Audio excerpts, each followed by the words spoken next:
So there is a new girl at school today, and Sheldon Cooper actually makes a friend, which is weird, right? But we'll find out how it goes here on Nephilim Entertainment.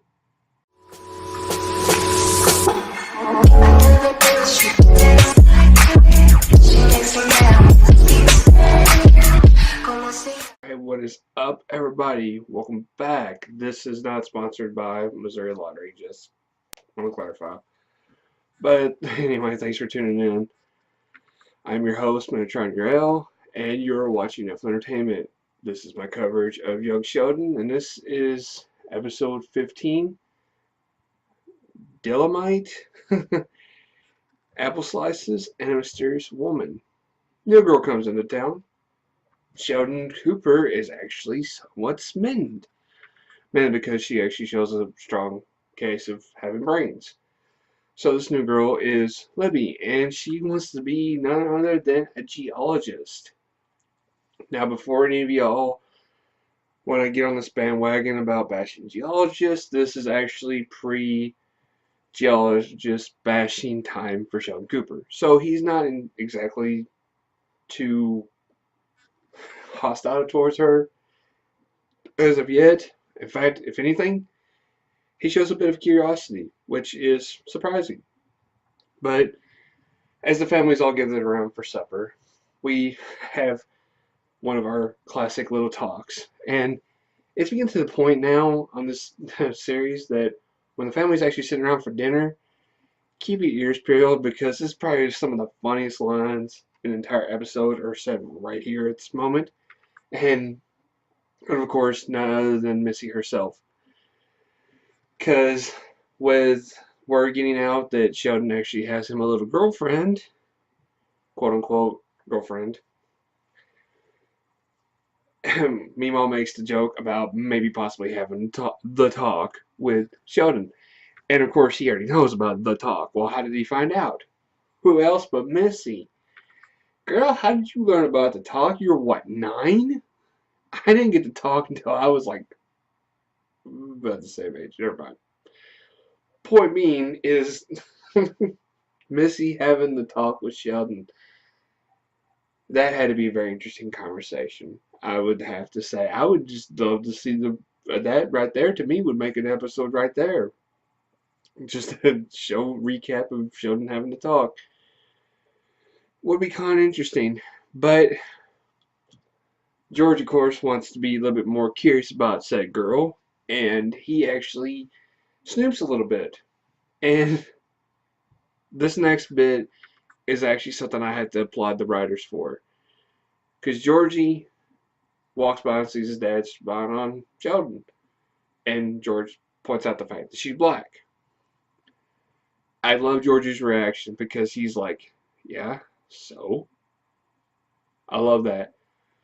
I don't know much about the place they're shooting or the place this is supposed to take place in Texas. I just know racism is a thing. And I love how it's just kind of like, you know what? I ain't gonna worry about it. I love that.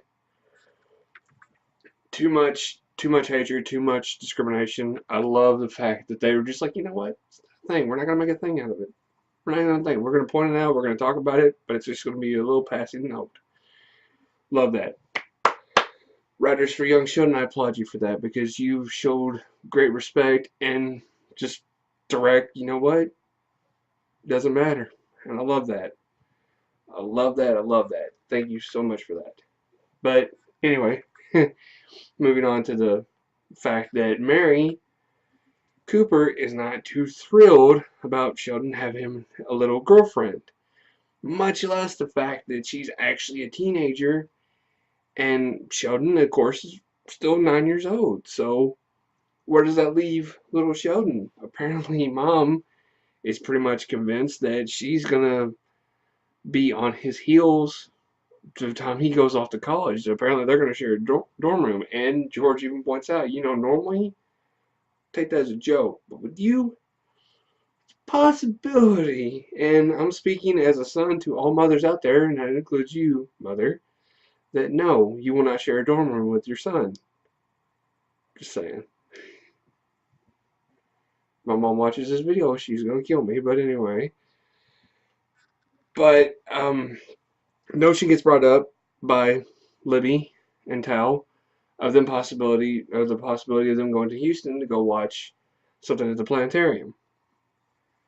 And of course, it doesn't register until it's mentioned that, hey, Libby is old enough to drive, therefore she might have a car, therefore Tal, and Sheldon can actually go on a road trip. Oh boy, Mary's gonna love that. She does not. In fact, she is strongly against it. Strongly against it. I cannot stress that enough. So how does Sheldon react to the rejection of plans of spending with Libby? He, quote unquote, cleans like a man possessed. Hey, you want to come over here and do that for my house too? Just saying. It'd be nice. But, and the only person who seems to be affected by this is Mary. She's worried about her little boy. Everyone else is like, don't stop him just yet. He needs to get to that spot that nobody wants to clean. Meemaw's like, sit under my house. But naturally, she compromises with Sheldon. Says, let me meet Libby. We'll work this out. Okay. So, and when Libby actually does meet Mary, she presents herself very fashionably, very polite, very courteous. I love that. But she says one thing that actually hits Sheldon hard. She refers to watching after him like babysitting. Now,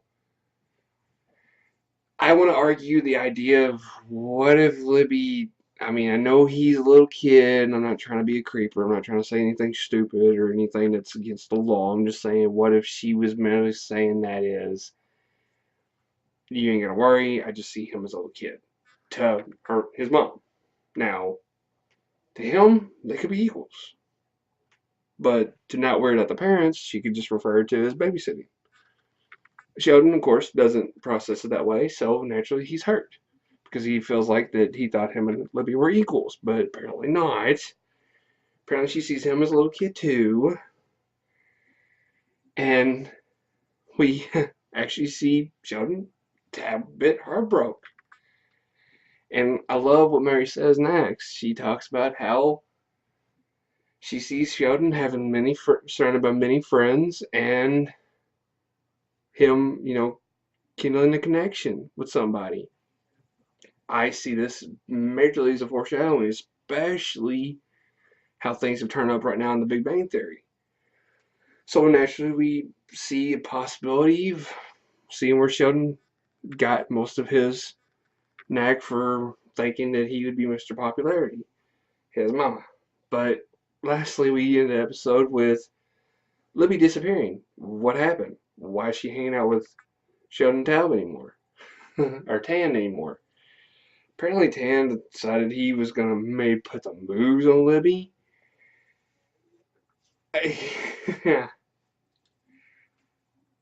I didn't know exactly how this was going to turn out, but apparently Libby got a slight bit creeped out and threatened to pretty much punch him in the face if he didn't get his arm out from around her. Of course, Dan naturally played it off as, I think it's just better if we just stay friends. She had the hots for me, but we should stay friends. Dude, who are you kidding? Alright, up next for young Sheldon. Not much was discussed. They're not going to have an episode at least for another 2 weeks. But I do want to bring up the notion of, what do y'all think the season finale is going to be? What do you think that's going to entail? Do you think it's just going to be another side story, or do you think it's actually going to maybe possibly develop sort of a, I don't know, a direction for season 2? Let me know down in the comments below. But that's going to do it right for me. Be sure to drop me a big thumbs up. Let me know how you like the page. Post a comment, being all friendly. Let's discuss. But be sure to subscribe to my page and stay tuned to the end of the video for more content. But what do y'all think about the series so far, and what do you think the season finale is going to be? Let me know. But I'm Mediterranean Real. This is Nephilim Entertainment.